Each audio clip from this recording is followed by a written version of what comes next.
Bismillahirrahmanirrahim. Assalamualaikum warahmatullahi wabarakatuh. Hari ini kita akan belajar tentang aritmatika sosial. Apa itu aritmatika sosial? Nah, kita akan pelajari lebih lanjut. Dalam kehidupan sehari-hari, kita tidak mungkin terlepas dari kegiatan yang berkaitan dengan aritmatika sosial. Nah, dalam aritmatika sosial ini akan dibahas tentang kegiatan yang berkaitan dengan dunia perekonomian, antara lain penjualan, pembelian, keuntungan, kerugian, bunga, pajak, bruto, neto, tara. Nah, Bapak yakin kalian pernah mendengar ini ya, meskipun mendengarnya lewat TV, lewat eh, koran misalnya, atau media lainnya. Dalam materi ini, siswa akan diajak untuk menemukan dan memahami rumus terkait kegiatan aritmatika sosial. Nah, diharapkan rumus tersebut tidak hanya sekedar dihafal, namun juga benar-benar dapat dipahami. Nah, untuk lebih mudah memahami rumus-rumus yang akan nanti kalian temui, sebaiknya kalian membuka kembali pemahaman kalian tentang aljabar, karena itu akan menjadi dasar kita untuk mempelajari aritmatika sosial pada materi sebelumnya ya. Setelah ini kalian diharapkan dapat memahami tentang aktivitas di sekitar kalian yang terkait dengan aritmatika sosial. Selain itu, dengan memahami materi ini diharapkan kalian bisa mengambil keputusan yang bijak jika suatu ketika kalian dihadapkan pada suatu permasalahan yang terkait dengan aritmatika sosial. Nah, sebagai contoh, kalian pernah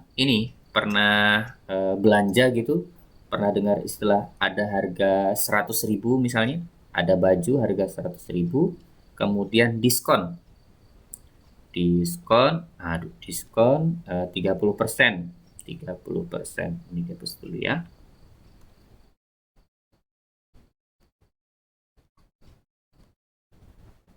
30%. Nah, berarti berapa harga yang harus kita bayarkan? Nah, kira-kira seperti itu ya. Setelah mempelajari ini, diharapkan kalian mampu menjawab soal-soal seperti itu. Kata kuncinya yang akan kita gunakan pada materi ini itu ada keuntungan, pernah dengar ya, keuntungan, kerugian, bunga, bunga ya. Kemudian diskon, pajak, ya mungkin kalian belum pernah tahu, tapi mungkin kita harus pelajari ini ya, bruto, kemudian neto, dan tara.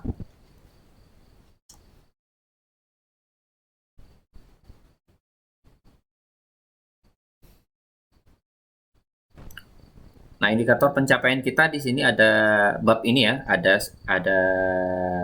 6 nih.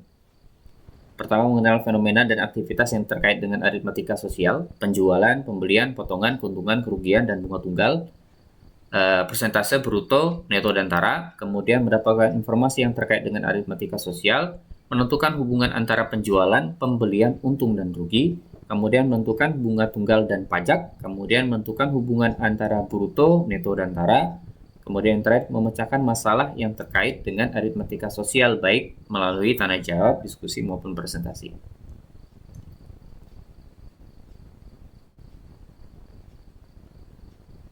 Nah, peta konsep kita, jadi ada ini ya, ada aritmatika sosial di tengah, kemudian kita akan bahas ini masing-masing, mulai dari keuntungan, kerugian, diskon, bunga, bruto, dan pajak.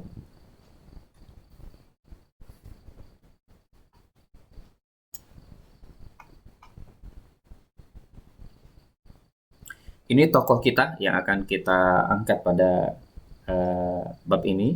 Ini adalah David Ricardo ya, saat 1772 sampai 1823. Beliau pakar ekonomi politik Inggris, yang salah seorang pemikir ekonomi klasik ya, bersama Adam Smith dan yang lainnya.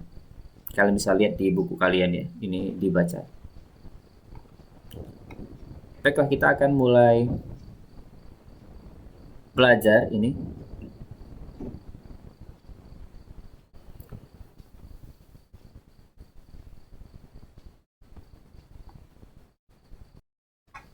Nah, dalam kehidupan sehari-hari, kita nggak lepas ya dari kegiatan jual beli nih.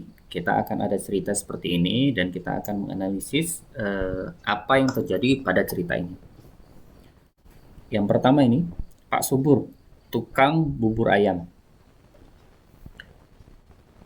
Di daerah Jakarta, seperti biasa, setiap pagi Pak Subur pergi ke pasar untuk berbelanja bahan pokok untuk membuat bubur ayam. Nah, untuk membeli bahan pokok bubur tersebut, Pak Subur menghabiskan uang 1 juta. Pokoknya beli bahan itu 1 juta lah gitu. Kemudian bahan baku tersebut, Pak Subur mampu membuat sekitar 130 porsi bubur dan dijual dengan harga 10.000 per porsi. Pada hari itu, Pak Subur mampu menjual 110 porsi bubur ayam. Nah, menurut kalian ini untung atau rugi? Nah, gitu ya. Kita ini dulu. Kita coba telaah ya. Misalnya pembelian, belilah ya. Kita tulis beli, belinya itu harga beli itu keluarin 1 juta. 1 juta ya. Kita tulis beginilah 1 juta.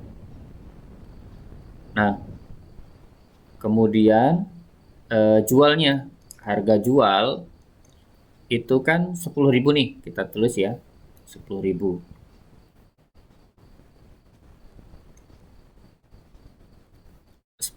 Kemudian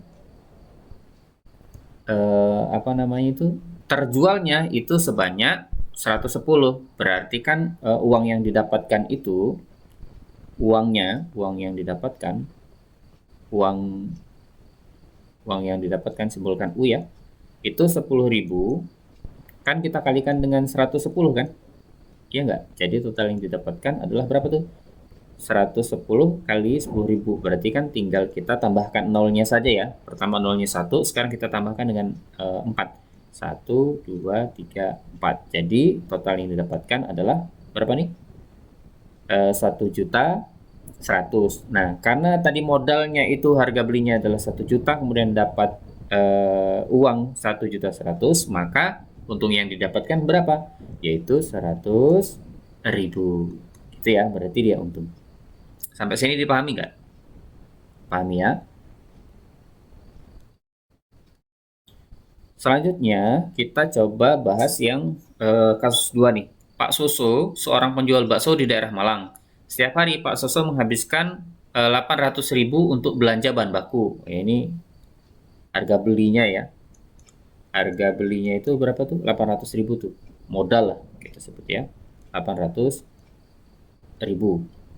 Kemudian untuk berbelanja bahan baku untuk membuat bakso. Dengan bahan baku tersebut, Pak Soso mampu membuat rata-rata 120 porsi.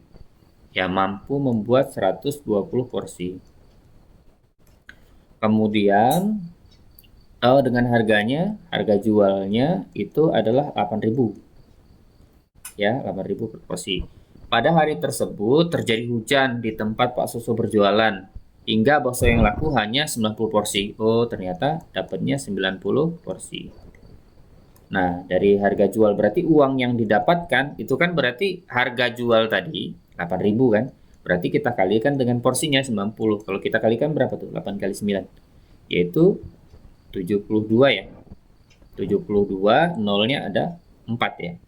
1, 2, 3, 4. Jadi 720.000. Modalnya 800.000, kemudian uang yang diterima adalah 720.000, maka hari itu Pak Soso apa? Rugi. Ruginya berapa? Yaitu ruginya itu adalah 800.000. Ini kita kurangkan dengan yang didapatkan ya. Jadi ruginya itu adalah berapa nih? Ruginya itu adalah 80.000. Oke ya. Nah, selanjutnya nih yaitu Pak Sarto. Kita lihat ya. Pak Sarto seorang penjual sate di daerah Madura. Setiap hari Pak Sarto menghabiskan 700.000 rupiah untuk belanja bahan baku. Kita sebut saja ya, harga belinya itu 700.000. Kemudian Dengan bahan baku tersebut, Pak Sarto mampu membuat rata-rata porsi 100 porsi. Oh, ini dapat 100 porsi sate. Kemudian dengan harga 10.000 per porsi, harga jual.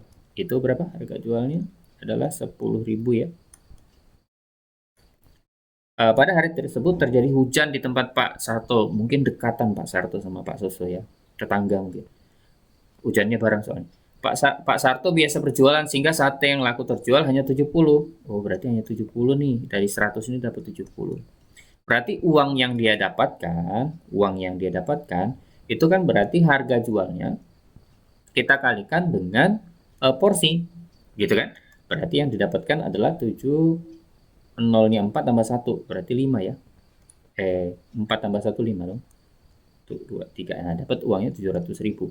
Kalau dia 700.000, sedangkan harga apa namanya itu? Dia modalnya tadi 700.000, maka dia kita sebut dengan apa namanya? Yaitu impas. Gitu ya. Jadi ada untung, ada rugi, ada impas. Nah, itu saja untuk pertemuan kita kali ini yang bisa Bapak jelaskan.